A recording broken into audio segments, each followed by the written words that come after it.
Eu queria compartilhar com os irmãos em relação ao jovem rico.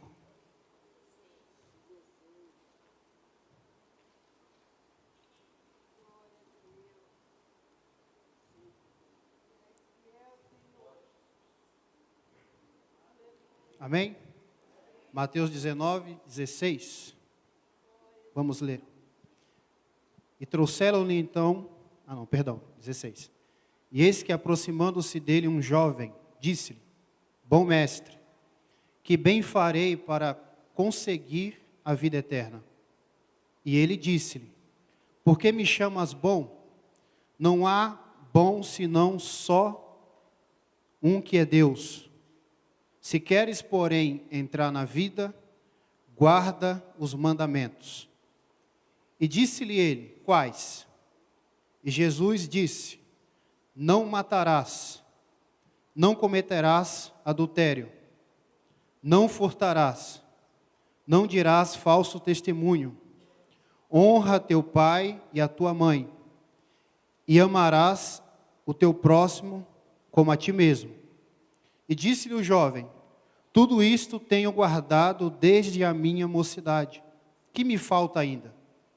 E disse-lhe Jesus: Se queres ser perfeito, vai, vende tudo o que tens, dá aos pobres e terás um tesouro no céu. E vem e segue-me. E o jovem, ouvindo essa palavra, retirou-se triste, porque possuía muitas propriedades.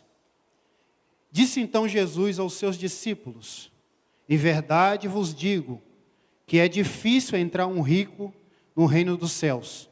E outra vez vos digo que é mais fácil passar um camelo pelo fundo de uma agulha do que entrar um rico no reino de Deus. E os seus discípulos, ouvindo isto, admiraram-se muito, dizendo: Quem poderá, pois, salvar-se? E Jesus, olhando para eles, disse-lhes: Aos homens é impossível, mas para Deus tudo é possível. Vamos orar. Pai, nós te agradecemos, Senhor, por mais uma oportunidade, Senhor, de estar na tua presença, de poder, Senhor, ouvir e também compartilhar da tua palavra, da tua mensagem. Te agradecemos pelos louvores que já foram ministrados, que o seu Espírito Santo siga, Deus, ministrando ao nosso coração a tua vontade, o teu querer, o teu propósito. Nos ajuda, Senhor, a entender, Senhor, cada vez mais e mais o teu querer e a tua vontade. Obrigado, Senhor, por tudo. Em nome de Jesus, amém. Pode se assentar, irmãos. Eu vou estar compartilhando uma breve mensagem para os irmãos. Em seguida, vou estar passando um vídeo, um curto vídeo para os irmãos. Bom, o jovem rico, eu creio que é do conhecimento já dos irmãos, talvez pregadores, irmãos têm compartilhado aqui em relação à vida do jovem rico. Eu gostaria de trazer mais uma porção dessa rica mensagem do Senhor para a vida dos irmãos. A primeira coisa que nós encontramos em relação a esse jovem é que ele era jovem. Ele era um jovem. E a juventude é algo maravilhoso. O problema é que muitos não aproveitam sua juventude. Mas quantos queriam ainda ter o vigor da juventude? Tem pessoas que têm dinheiro, têm tudo, mas não tem mais o vigor nem a juventude. Então ele era jovem. Talvez tinha sonhos, expectativas, projetos, muitas coisas. E o texto também nos informa em Lucas 18, 23, que ele era rico. E este texto de Mateus também nos informa que ele era rico. Ou seja, tinha uma vida financeira boa. Possuía muitas propriedades. Então ele era jovem e também era rico. Tinha uma condição financeira boa. Em terceiro lugar, nós temos aí que ele era um jovem que tinha um cargo bom, um cargo bem visto, ele era um príncipe. Em Lucas 18 diz que ele era um príncipe. E os príncipes tinham as primeiras cadeiras. Em Israel, os príncipes eram pessoas honradas. Trazendo para os nossos dias de hoje, seriam os melhores cargos. Então ele era jovem, rico, tinha o cargo elevado. E o que nós encontramos mais é que ele era uma pessoa que vivia sua vida em virtude. Quando Jesus cita alguns dos mandamentos externos, ele diz: tudo isso tenho observado. Então ele vivia uma vida, até certo ponto, regrada, uma vida de exemplo. Não dava mau testemunho, honrava os pai e a mãe, não adulterava, coisas assim. E o que nós encontramos mais aí no 19 e 20 é que ele tinha tudo, mas não tinha paz no seu coração. Ele tinha dúvida no seu coração em relação à eternidade. Acho que até um louvor que o pastor cantou aí falou sobre a certeza que nós temos no coração hoje de que somos salvos em Cristo Jesus. Isso dá um descanso para a nossa alma, saber que somos salvos em Cristo Jesus. Mas esse jovem não tinha, ele tinha dúvida no coração. Ele tinha tudo para ter uma vida completa, mas ao mesmo tempo a vida dele faltava tudo, ele não tinha paz. Se eu não me engano, em Marcos chega a dizer que ele chega até Jesus com um certo desespero, meio que clamando: que farei para herdar a vida eterna? Primeiro nós observamos aqui que a teologia dele estava totalmente falha naquele tempo. Porque, se nós formos pensar, o que nós podemos fazer para ser salvo? De nós mesmos, com nossas próprias capacidades. Não há nada que nós podemos fazer. Se não é Jesus, nós não podemos fazer nada. Então eu gostaria de pensar 3 coisas com os irmãos. Eu escolhi aqui um tema: o homem é mau desde a sua essência. Mateus aí 19, 17, ele chega chamando Jesus de bom mestre. Ele chega abordando Jesus, dizendo que Jesus era bom. Existem algumas possibilidades. Essa palavra ela tem uma conotação no original de uma pessoa boa desde a sua natureza. Ou seja, uma pessoa que desde a sua natureza ela é boa. O motivo pelo qual Jesus não aceita tal elogio, existem alguns pensamentos. Talvez Jesus, como homem, ele transfere a glória para o Pai. Porque Jesus não veio dar testemunho de si mesmo, mas veio dar testemunho do Pai. E também, talvez, o jovem, ele pensava, quando nós analisamos a palavra no original, talvez o jovem pensava que o homem poderia ser bom. Talvez ele olhando para ele mesmo, com todos os benefícios que a vida proporcionou para ele, jovem, rico, inteligente, bom cargo, uma certa virtude, uma vida regrada, talvez ele pensava que o homem era bom.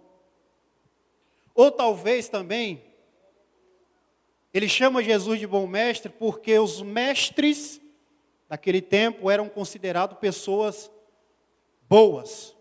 Os seus discípulos olhavam para eles como alguém que estava em um patamar elevado. Talvez ele tratava os mestres, não só Jesus, como outros mestres da mesma forma. Agora, não sabemos se exatamente ele chamou Jesus de bom da boca para fora, ou porque ele falava com qualquer pessoa dessa forma. Mas o que eu acho interessante é que Jesus, ele diz, não há nenhum homem bom. Bom é só Deus. Isso é uma verdade, irmãos. Isso é uma verdade. Ninguém é bom. Se tira Cristo da vida dos irmãos aqui, não sobra. Eu imagino até que alguns aqui no passado eram terríveis. Posso imaginar, talvez não, talvez aqui os irmãos já... Mas o homem não é bom. Existe um filósofo, creio que é francês, Rousseau, alguma coisa assim, porque o nome é francês, é difícil de pronunciar. E ele acredita que o homem nasce bom, mas o ambiente aonde esse homem é colocado corrompe esse homem. Ele se torna mal de acordo com a vida que ele foi criado. Você já viu algumas pessoas dizer assim, não, eu sou assim por causa da minha mãe. Eu sou assim por causa do meu pai. Você já viu pessoas dizer assim? Mas também existem pessoas que tiveram uma vida, um passado tenebroso, e nem por isso virou bandido, ou coisas desse tipo. Então nós não podemos relacionar a vida da pessoa, claro que a vida difícil, uma vida criada em um ambiente perdido, torna você, às vezes, acessível a essas coisas, sua mente acaba trazendo uma certa cultura desse mundo perdido. Eu, por exemplo, fui criado, minha mãe, eu desde 8 anos de idade, ela dava copo de cerveja para a gente beber. Ela bebia e falava, toma um pouco aí. E eu comecei a beber cedo. Mas, irmãos, o homem não é bom, Jesus está dizendo, não é bom. Romanos 3:23 diz que todos pecaram e destituídos estão da glória de Deus. Todos. Se nós olharmos para os seres humanos, os americanos, Estados Unidos como a nação mais importante do mundo, agora já não é, está perdendo aí para a China, mas não importa se é da África ou qualquer país do mundo, todo ser humano está debaixo do pecado. Todos estão em trevas, todos estão perdidos. Essa é a realidade do mundo. Essa é a realidade das nações. Nós temos aqui um jovem que tinha dinheiro, talvez uma certa fama, mas que a sua alma estava atormentada.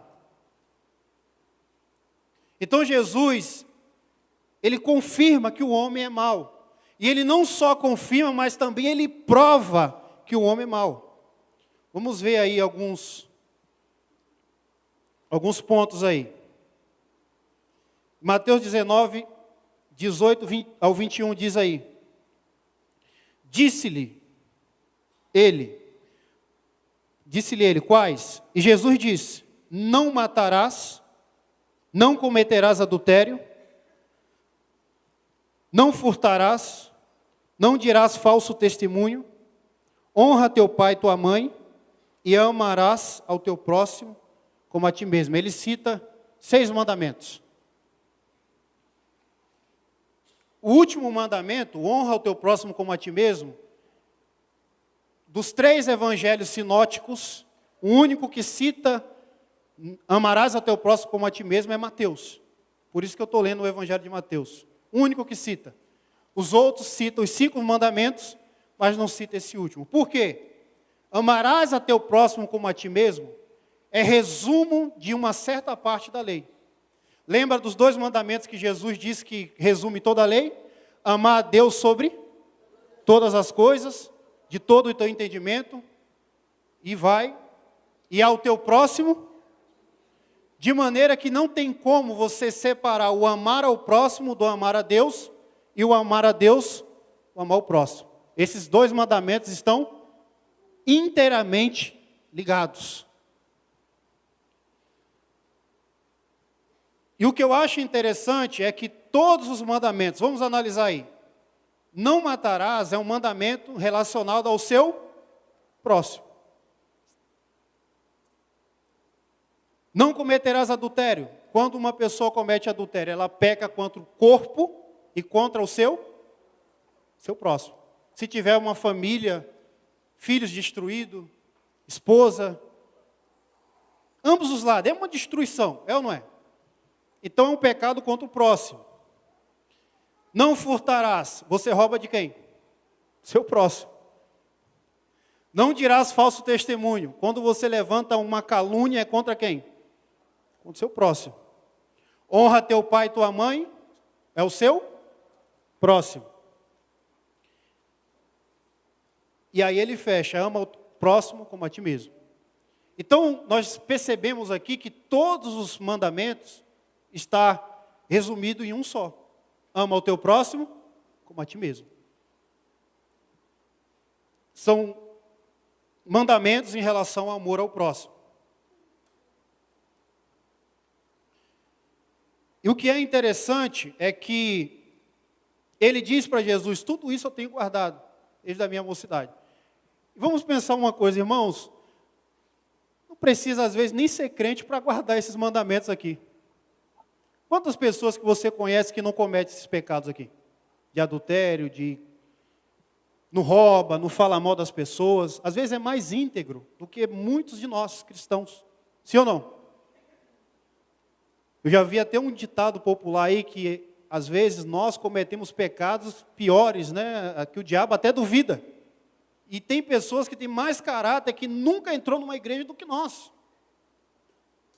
Então, esses mandamentos aqui, muita gente cumpre sem nem conhecer às vezes o Evangelho. É uma pessoa boa de coração, às vezes fazem coisas boas. Só que agora ele tem outra pergunta. Primeiro ele pergunta, o que eu preciso fazer para herdar a vida eterna? E Jesus, em resumo, diz, guarda os mandamentos. Ou seja, guarda a lei. A intenção de Jesus era mostrar a limitação dos homens. E aí ele pergunta a Jesus, o que me falta ainda? Talvez, irmãos, essa é a pergunta de todos nós. O que me falta? Eu não sei vocês, irmãos, quando eu estou orando, normalmente eu separo para orar todos os dias quando eu levanto, que às vezes durante o dia não tem mais tempo, né? A gente vai fazendo um monte de coisa e já era. E quando eu começo a orar, a gente começa a ver o tanto que falta para nós, sim ou não?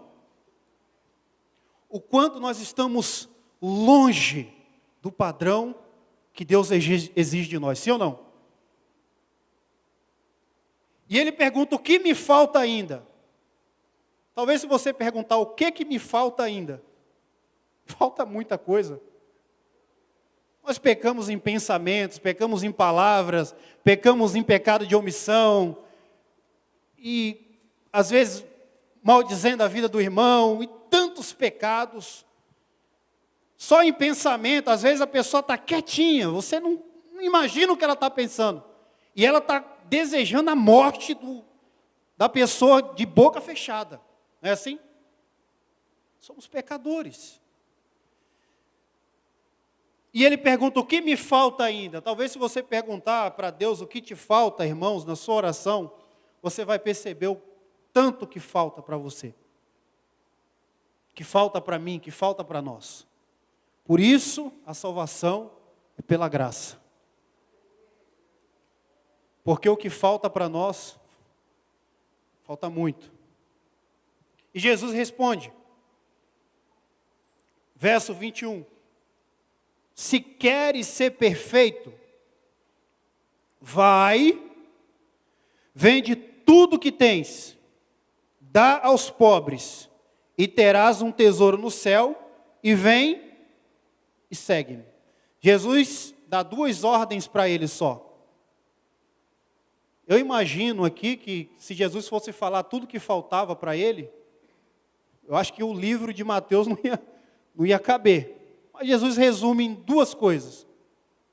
Deixa tudo que tem, esse é o resumo, e vem e me segue. Doe tudo que tem. Por isso que eu citei que é impossível você amar o próximo e não amar a Deus. E é impossível você amar a Deus e não amar o próximo. Quando Jesus fala, deixa tudo e segue-me, ou seja, vende tudo que tens, dê aos pobres, tudo, sua casa, sua riqueza, dá tudo. Você vai ficar sem nada, agora você vem e me segue. Irmãos, é lógico que Jesus aqui não estava interessado no dinheiro do jovem. Mas Jesus estava mostrando para ele o quanto faltava para ele ainda ser perfeito.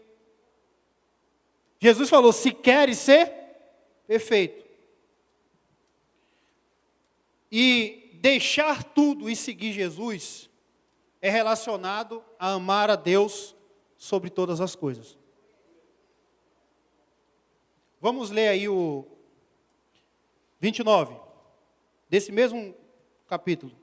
E todo aquele que tiver deixado casas, ou irmãos, ou irmãs, ou pai, ou mãe, filhos, terras, por amor do meu nome. Ninguém faz essas coisas por amor, tem que ser por amor ao Senhor. Claro que tem muita gente fazendo aí por amor ao dinheiro, por amor à fama. Essa é a motivação errada. A motivação correta é fazer por amor ao Senhor, por causa do Senhor. Então esses mandamentos estão ligados.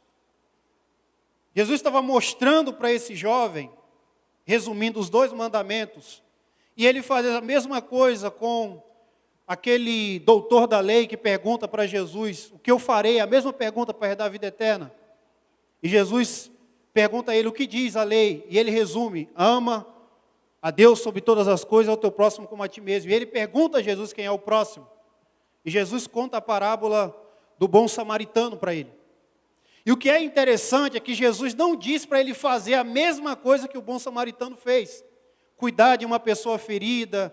Não, Jesus não disse isso. Jesus disse para ele ter de misericórdia com o que fez o bem para o homem que estava jogado. Certamente aquele homem era judeu, mas quem cuidou do homem era um samaritano. E os judeus não amavam os seus inimigos. Odiavam os seus inimigos. Então Jesus vai na ferida dele e fala, é esse que você tem que amar. O teu próximo não é o que estava na calçada, não é o que estava machucado. O teu próximo é aquele que você odeia. E aqui nesse caso, irmãos, o que estava no coração desse jovem era a riqueza. Eram os bens materiais, era o glamour que ele tinha. Deixar a cadeira de príncipe, deixar a sua juventude, deixar tudo por amor ao Senhor. Ele olhou para tudo que ele tinha, tudo que representava a sua vida, e ele voltou para casa triste. Isso fala muito aos nossos corações, o quanto nós estamos presos. Não estou dizendo, irmãos, aqui na conotação de você deixar sua casa, deixar tudo, não. Aqui foi uma ordem direta para esse jovem. Mas isso nos mostra, porque às vezes nós pensamos assim, não, eu amo a Deus, E quantas coisas nós colocamos à frente de Deus na nossa vida? Quantas coisas nós colocamos à frente do Senhor na nossa vida? São muitas coisas, talvez poderia falar, mas tem coisa que é muito pessoal.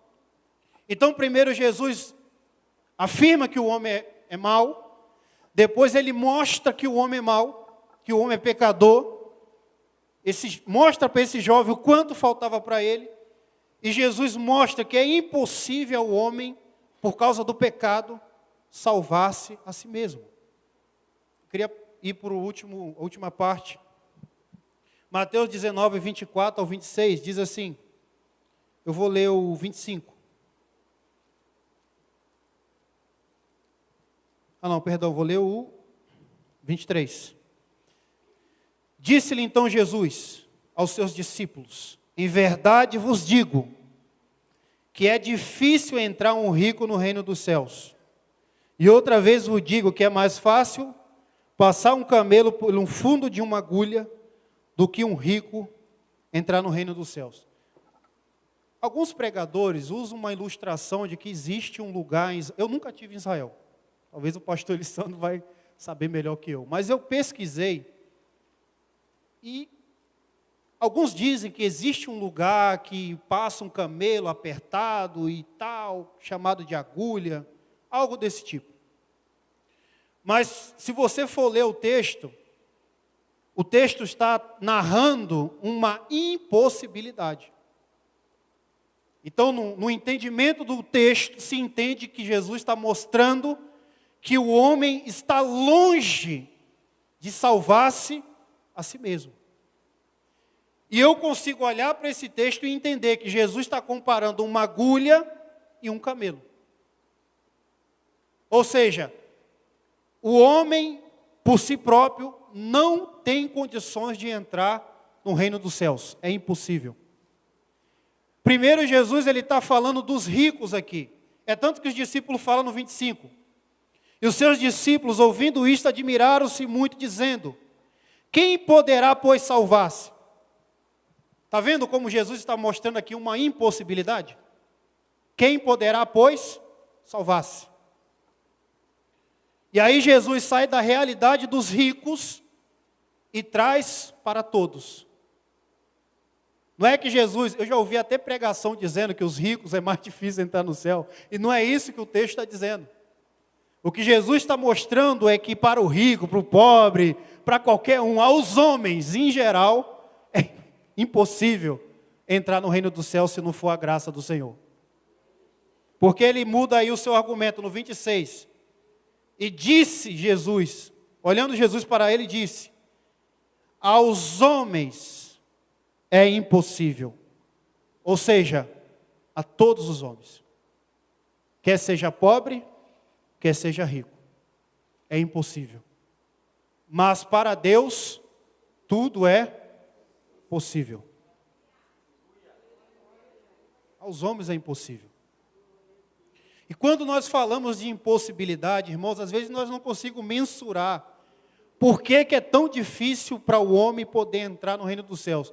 A primeira coisa que nós precisamos entender é que a ira de Deus, ela está sobre todos os homens. Romanos 1,18. A ira de Deus está sobre toda a impiedade e iniquidade dos homens. E isso é desde do primeiro homem até o último homem. Porque às vezes nós olhamos Deus do Antigo Testamento e pensamos, não, Deus não é o mesmo Jesus. Eu já ouvi até alguns pregadores dizer que Jesus ele veio numa pegada diferente de Deus, e não. Falta entender o processo, porque a ira de Deus, ela está sendo acumulada, diz Apocalipse, para o dia do juízo. A ira de Deus permanece contra o pecado dos homens. E a pergunta é: quantos pecados são suficientes para que nós sejamos impedidos de entrar no céu? Um pecado. Agora imagina quantos pecados você pecou só hoje. Um pecado torna o homem incapaz. Quantos pecados foi suficiente para Deus expulsar Satanás do céu? Um pecado. E Satanás, pelo que a gente entende das Escrituras, era um querubim privilegiado. Tinha um certo privilégio, e por causa de um pecado, Deus expulsou ele do céu. Porque no céu não habita pecado. Não habita pecado. E então, o que houve aí? Se o céu é para santos, nós somos pecadores, Deus resolveu perdoar todos assim? De um momento para outro, Deus não dorme, claro, mas o Senhor olhou assim: eu quero perdoar todo mundo. Foi assim? Não. Eu ouvi uma ilustração que eu achei interessante uma vez, que o juiz, para ele julgar uma pessoa, ele tem que julgar pautado na lei. Se a lei lá diz que quem matou tem que ir para a cadeira elétrica, tem que seguir a lei. Esse juiz não tem autoridade para chegar para um cara que confessou o seu crime e dizer assim: olha, eu matei, ele confessou. Tem prova, tem câmera, tudo gravado. Eu matei mesmo. E o juiz dizer: não, eu como juiz eu quero perdoar você. Ele pode fazer isso? Não. Ele tem que seguir a lei. Se ele segue a lei, o juiz é justo. Ele está fazendo justiça. Isso é fazer justiça. Agora, como que Deus é justo se Deus perdoa? A pergunta é: Deus perdoa o pecador ou Deus perdoa o puro? Quem Deus perdoa? O pecador. E às vezes, nós olhamos para certas pessoas que às vezes nós cristãos julgamos. E pensamos assim: é impossível essa pessoa entrar no céu. Coisas horríveis faz essa pessoa, e quando se arrepende de todo o coração, aquele nome é escrito no livro da vida. A ira de Deus, irmãos, permanece. Sendo que o que aconteceu nesse meio tempo, eu estou sendo mais rápido, porque não dá por causa do tempo também, é que Deus escolheu um só, que não tivesse nenhum pecado, para que pagasse pelo pecado de todos. Não é que Deus chegou e falou, eu vou perdoar a dívida de vocês, não. Deus permanece sendo justo. A ira dele precisava ser derramada em alguém. Ele precisava derramar sua ira, descarregar sua ira sobre alguém. Romanos 6, 23. O salário do pecado é a morte. Isaías 53 diz que Deus se agradou em ver Jesus ser moído na cruz do Calvário. A nossa dívida, irmãos, com Deus era impagável. A nossa dívida, irmãos, era impagável, era impossível nós pagarmos a nossa dívida para Deus. Eu já ouvi até pessoas dizer que nós estávamos na mão do diabo. Não, nós estávamos na mão de Deus.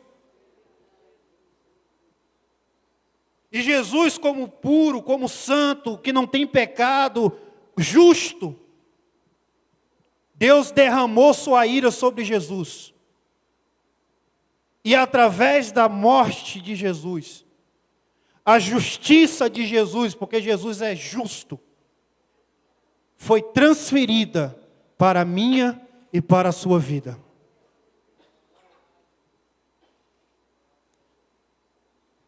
Por isso, quando um pregador ele está ministrando a mensagem do Senhor, a mensagem ela nunca volta vazia. Se eu estou pregando e alguém está crendo no seu coração, a mensagem está cumprindo o propósito de salvar essa vida. Mas se alguém está no seu coração dizendo, eu não aceito essa palavra, a mensagem está cumprindo como condenação para a vida dessa pessoa. Aquele jovem perguntou a Jesus, o que eu preciso fazer para ser salvo? Jesus ainda não tinha morrido na cruz do Calvário. Jesus poderia ter dito para ele, creia só em mim. Mas ele encaminhou ele para a lei, para mostrar que diante da lei, nós todos estamos enquadrados. Porque a lei, ela joga diante de nós o nosso pecado. Só que a lei não nos dá a solução para vencer o nosso pecado. A lei é pura, a lei é santa, a lei é verdadeira. Mas a lei está falando de algo perfeito e nós somos imperfeitos.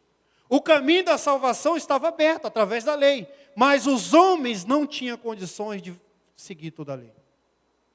Então Jesus, ele cumpre toda a lei e ele morre na cruz do Calvário e sacia a ira de Deus e ele transmite para nós essa eternidade para nossas vidas. E o que eu preciso fazer hoje para ser salvo? Crer no Senhor Jesus de todo o meu coração. E quando a gente fala, irmãos, de cruz, de salvação, é lindo, a gente se emociona. É bom ser servo do Senhor, ter certeza no coração, sim ou não? Mas tem muita gente que não tem esse conhecimento e essa certeza. Não só no Brasil, como nas nações do mundo. Quando a gente fala da realidade das nações, eu estou sempre acompanhando os missionários, amigos da gente, e também nos congressos, né? O pastor Elisandro sempre está lá. O Peru é uma nação que está do lado aqui, é uma fronteira. Tem gente que consegue ir para o Peru de carro.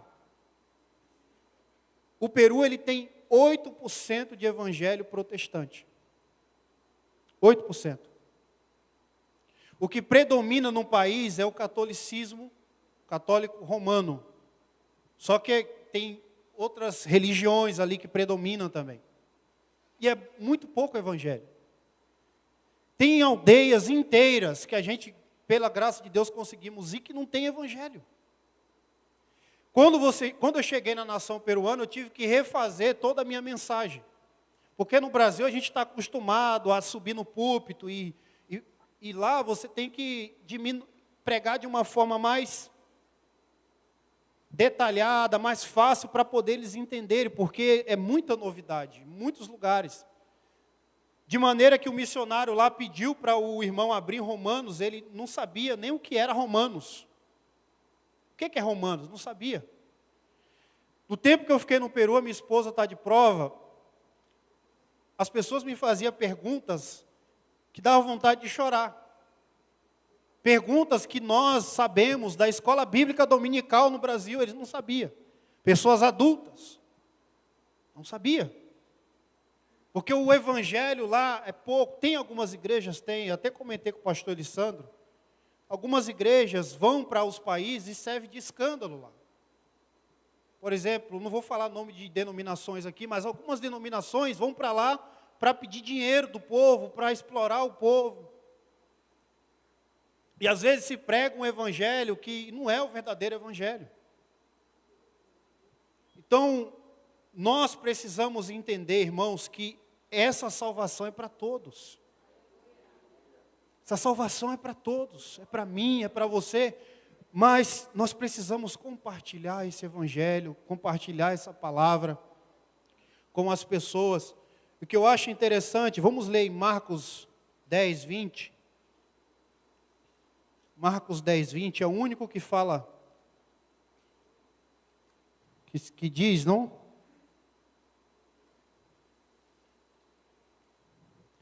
Marcos 10, 20 diz assim: e ele, porém, respondendo-lhe, disse: mestre, tudo isso guardei desde a minha mocidade. E Jesus, olhando para ele, o amou. Jesus olhou para aquele jovem e amou aquele jovem. O Senhor, Ele olha para todos nós,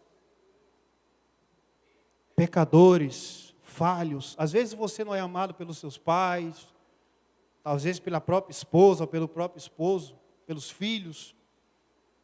Mas Jesus, Ele olhou para você, olhou para mim, e Ele nos amou.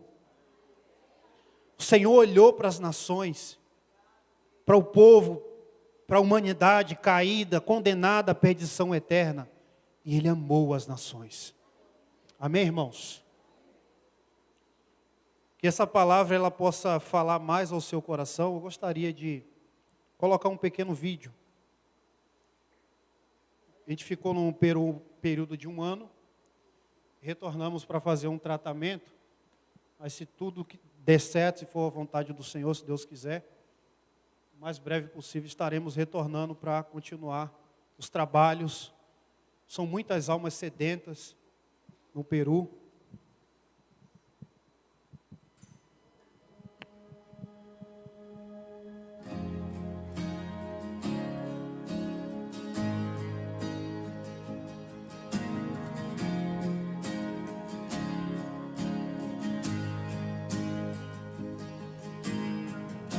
Nuestros corazones insaciables son hasta que conocen a su Salvador.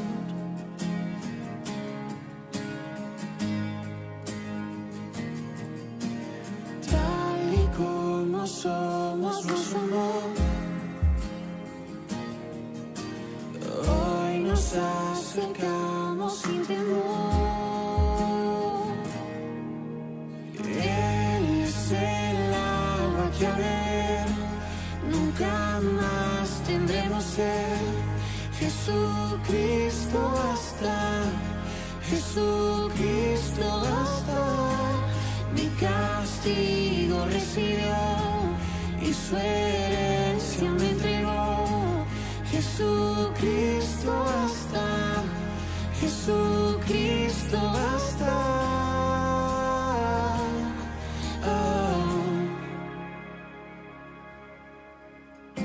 Fuimos alcanzados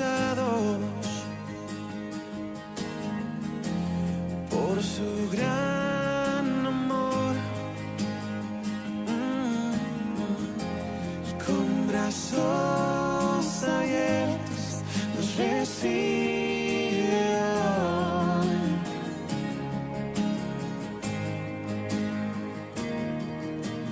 Tal y como somos nos amó.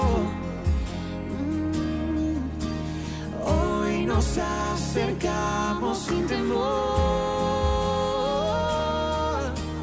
Es el agua que a beber nunca más tendremos sed.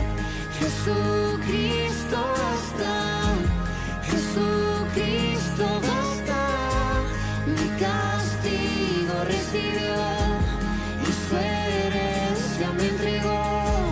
Jesucristo basta, Jesucristo basta.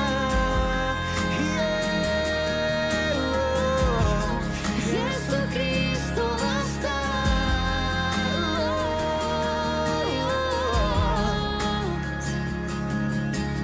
Tal y como somos nos amó.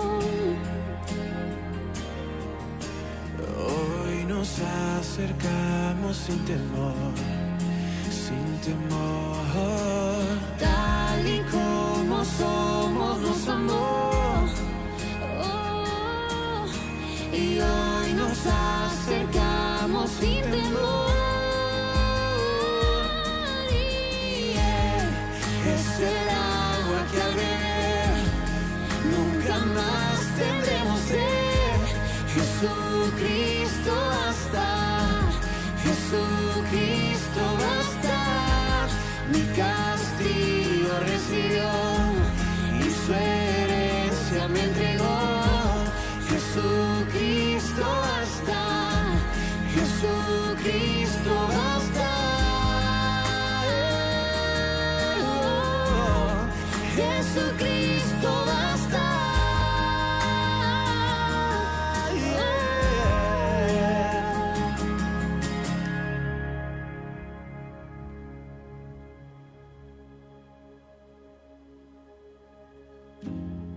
Ahora hay un futuro y esperanza fiel. En su amor confiamos, hay descanso.